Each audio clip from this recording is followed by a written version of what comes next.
Hello everyone, जय हिंद। मैं हूं doctor Prashant Jagtap, farmer assistant command central industrial security force, one of the top educators on Unacademy platform for CDS, FCAT, CAPF category, the director of the Pathfinders Academy, Pune and Delhi, and also best-selling author for McGraw Hill's publication for CAPF Assistant Commandant Examination books। 3 book है मेरे, तो उसके लिए मैं best selling author भी हूँ। आपको Amazon Flipkart पे प्रशांत जगताप सर्च करोगे तो मेरे बुक्स मिलेंगे। तो आज मैं इस ब्रीफ में बताना चाहता हूँ कि जो एग्जामिनेशन कोई भी क्रैक करता है और कोई भी क्रैक नहीं करता ना, उसकी एक कैरेक्टरिस्टिक के बारे में मैं आपको बताऊंगा। तो persistence is one of the most important attribute और कैरेक्टरिस्टिक अगर जो एस्पायरेंट्स है उनके पर्सनालिटी में आपको देखने के लिए मिलेंगे। कोई भी एग्जामिनेशन, गवर्नमेंट एग्जामिनेशन क्रैक करने वाले लोग वो परसिस्टेंट रहते हैं। अभी परसिस्टेंट मतलब क्या है? सेम चीज़ें करने का उनमें जज्बा रहता है, आदत रहता है, जिसको आप डेडिकेशन बोलते हो। या परसिस्टेंस मतलब एक चीज़ को, जिद है, जिद, अड़ जाते हैं कि मुझे करना है तो करना है।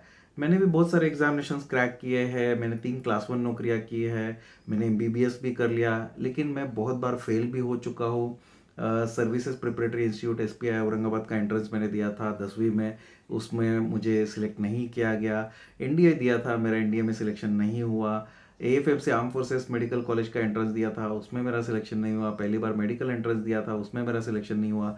मैंने फिर स्टेट पीसीएस में पहली बार मेरा सिलेक्शन नहीं हुआ। से सिविल सर्विसेज में मेरा सिलेक्शन नहीं हुआ, 4 मेंस 2 इंटरव्यू देने के बाद भी।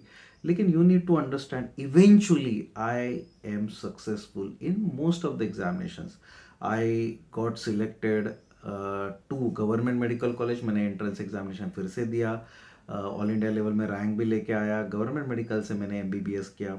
वो करने के बाद स्टेट पीसीएस में भी मैं बाद में सिलेक्ट हो गया।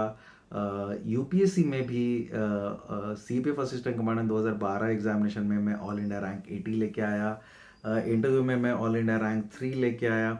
सीआईएसएफ में जब मैं चला गया, मुझे सीआईएसएफ मिल गया। सीआईएसएफ में भी मैं जब चला गया, बहुत सारी चीज़ें मैंने पहली बार की। Even though I had injury, मुझे ट्रेनिंग के बीच में, ट्रेनिंग में, बेसिक ट्रेनिंग में मुझे 2 कमेंडेशंस भी मिल गए।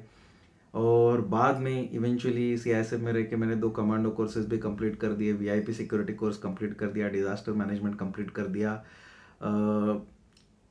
Nuclear biological chemical warfare course complete कर दिया, fire safety and security course complete कर दिया, साइबर सिक्योरिटी कोर्स कंप्लीट कर दिया। तो ये जो चीज़ें हैं, ये चीज़ें जो मैं अचीव कर पाया सीआईएसएफ में आने से पहले, 2 नौकरियां भी कर ली महाराष्ट्र गवर्नमेंट के साथ। मैंने मेडिकल ऑफिसर ग्रुप पे करके भी काम किया था। उसके बाद वहाँ पे भी मैं परमानेंट हो सकता था, लेकिन मैंने इवेंचुअली छोड़ दिया। बाद में मेरे फाइनेंशियल थोड़े इश्यूज चल रहे थे, इसलिए मैं नौकरी कर करके पढ़ रहा था पहले से ही। I have also worked as assistant lecturer in government medical college. तो मैं ये सब चीज़ों से मैं ब्रैग नहीं करना चाहता मैंने क्या क्या किया, या कोई भी एस्पायरेंट हो या कोई भी सक्सेसफुल कैंडिडेट हो, भले कोई भी फील्ड में हो, persistence is very very important. Successful लोग कभी फेल नहीं होते, ऐसा बात ही नहीं है। इनफैक्ट जितने भी सक्सेसफुल लोगों से बात करोगे, यू विल अंडरस्टैंड दैट वो भी फेल हो चुके हैं, लेकिन वो परसिस्टेंट रहे, उन्होंने छोड़ा नहीं, उन्होंने डेडिकेशन नहीं छोड़ा, वो अपनी गलतियों से सीखे। मैंने भी बहुत सारी गलतियां कर ली, लेकिन मैं सीखता चला गया। मैंने डिटर्मिनेशन रखा, मैं सीखता चला गया, और मैंने अपने एफर्ट्स को स्केलेट कर दिया। अगर पिछली बार समझो 6 घंटा पढ़ाई करने से मेरा एग्जामिनेशन नहीं होता है, अब मैं 10 घंटे पढ़ाई करूंगा। And eventually you will understand, ये सब चीजें करने से ना eventually you start becoming successful. तो पहले सक्सेस छोटे लेवल में शुरू हो जाती है, जैसे कि पहले एक एग्जामिनेशन क्रैक हो जाएगा, लेकिन शायद इंटरव्यू नहीं होगा। नेक्स्ट टाइम पे आप इंटरव्यू में चले जाओगे, ठोकोगे, शायद मेरिट आउट हो जाओगे, लेकिन कब तक आपको रिजेक्ट करेंगे? ये दुनिया, जो लोग परसिस्टेंट है, जो लोग डेडिकेटेड है, जो लोग हार्ड वर्किंग है, उनको सलाम ही ठोकती है एंड में।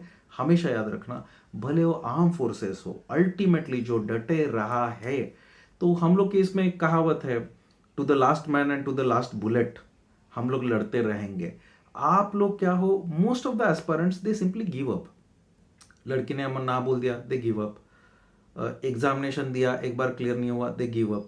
थोड़ा पढ़ाई किया, बोर मार रहा है, they give up. You have tendency to give up. Those who are successful, they do not give up so easily.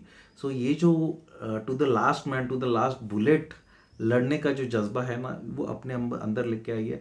जब भी आपको लगता है कि गिव अप करने का मन करेगा, अपने आप को हमेशा पूछिएगा कि आपने पहले स्टार्ट ही क्यों किया था। तो जिस कारण के लिए स्टार्ट किया था वो कारण तो पूरा हुआ नहीं है, तो लड़ते रहिए। लड़ते रहेंगे तो आप पक्का सक्सेसफुल होंगे। And this is one of the officer like quality जो आपके इंटरव्यू में, जो आपके एसएसबीज में चेक किया जाता है। सो लड़ते रहिए, परसिस्टेंट रहिए अपने प्रिपरेशन में, पढ़ाई में डेडिकेटेड रहिए। बार बार बार बार सेम चीज़ें करना पड़ता है, सबको ही बोर होता है, लेकिन you need to understand jobs जो है, ये पढ़ाई आपका एंटरटेनमेंट करने के लिए नहीं है, ये आपका करियर करने के लिए है, लाइवलीहुड करने के लिए है। एंटरटेन करने के लिए आपके पास दोस्त है, फिल्में हैं, ठीक है ना, जिसके लिए आपको पैसा खर्च करना पड़ता है, आप ट्रिप पे जा सकते हो। पढ़ाई एंटरटेनमेंट नहीं है, पढ़ाई आपका मनोरंजन का साधन नहीं है। आप गलत चीज़ें पढ़ाई से या अपने जॉब से एक्सपेक्ट कर रहे हो। जॉब आपको जो ड्यूटी दिया है वो परफॉर्म करने के लिए सैलरी देगा, स्टेटस देगा, रिस्पेक्ट देगा। एंटरटेनमेंट के लिए आप जॉब देख रहे हो तो आपको कभी नहीं मिलने वाला, you will simply be disappointed. So realistic रहिए, पढ़ाई करते रहिए। बहुत अच्छी नौकरियां है, लेकिन सरकारी नौकरियों में आपको उनके काबिल बनना पड़ता है, और सरकारी नौकरियों में अगर आपको ऑफिसर बनना है तो ऑफिसर लाइक क्वालिटीज़ आपने होनी चाहिए। Okay, thank you very much. जय हिंद।